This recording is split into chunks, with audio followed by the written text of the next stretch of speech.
I'm cooking my succulent aubergine beef keftas. For that, I'm going to need some spices. We're going to have some chili, some paprika, nutmeg, fennel seeds, sweet cinnamon, and some cumin, chopped onions, and lots of garlic. And then, of course, some salt and pepper, aubergines, mincemeat, some fresh coriander that I picked in the garden, some lovely fresh parsley. In the pan, I've got some ready cooked tomato sauce. It's got chopped tomatoes, onions, and red peppers. Some lovely fluffy couscous to serve it on, and last but not least, these delicious dates that the guys work so hard to get for me. I'm going to start by making the kefta. I'm going to pop into that the ground beef, your minced meat. We're going to add some garlic, in fact quite a lot of garlic. Some lovely red onions into that, and spices. So we're going to start with some paprika. It'll give it color and flavor.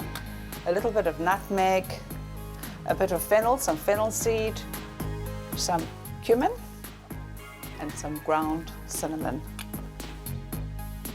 Just a little bit of ground chili. You could use fresh chilies if you wanted to. Just a little pinch of white pepper and a bit of salt. Beautiful fresh coriander. Organic herbs aren't always the prettiest herbs, but they're the most flavorful herbs. And some parsley.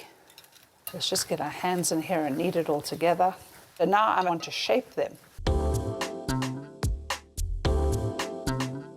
I'm going to mix that whole lot up. I just want to get my sauce on though.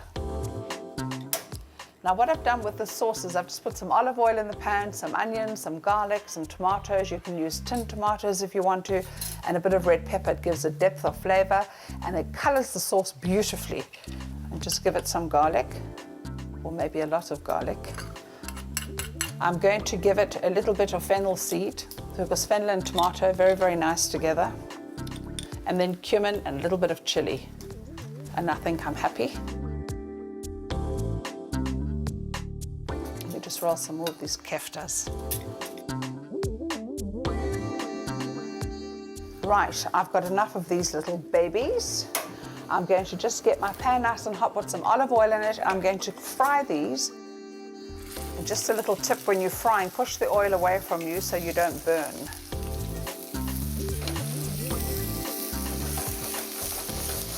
Oh, these are smelling delicious. I'm going to leave that, not disturb it, and pay some attention to the sauce. After washing my hands, it's on with the dates. It's just going to take off the acid off the tomato and just give this a beautiful Moroccan flavor. But whenever you add sweet, you need to balance it. So I'm going to put a tiny drop of salt into the sauce. So some salt, and then I'm going to let that just do its own thing. Right, these little babies look like they can be turned over. Oh yeah, these are gorgeous. I don't want to continue to cook until they're completely cooked, because they need to continue to cook in the tomato sauce. I'm going to put those off. I'm going to let them just cool down. And once they've cooled down, I'm going to wrap them in my aubergine. So I'm going to do some work on the aubergine. Let's pack them out. Right, remember when you're slicing your aubergine, you want them thin enough so that they are quite flexible and they can wrap around without breaking. So what I've done is I've sliced them, I've salted them, and let them just get rid of their juices, degorge for about 30 minutes. Give them a good old rinse under the tap, get rid of all the extra salt, pat them dry, and then I've just fried them. You can actually bake them in the oven if you want to. Just give them a little wrap, and there you have it, a nice tight little bundle. If you have a look at this, you'll see this is going to be your seal side. So where it ends and joins onto the other half of the aubergine, that is the part you're going to put flat into your pan, and it won't unravel. It'll cook around the kefta.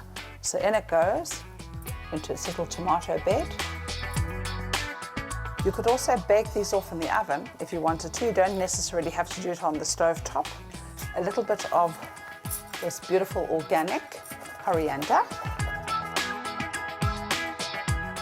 Some parsley with all its stems into the pan. Right, I'm going to let these gently bubble away.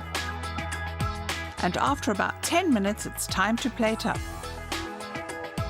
I'm serving these on a lovely bed of fluffy couscous, which will soak up all those rich flavors.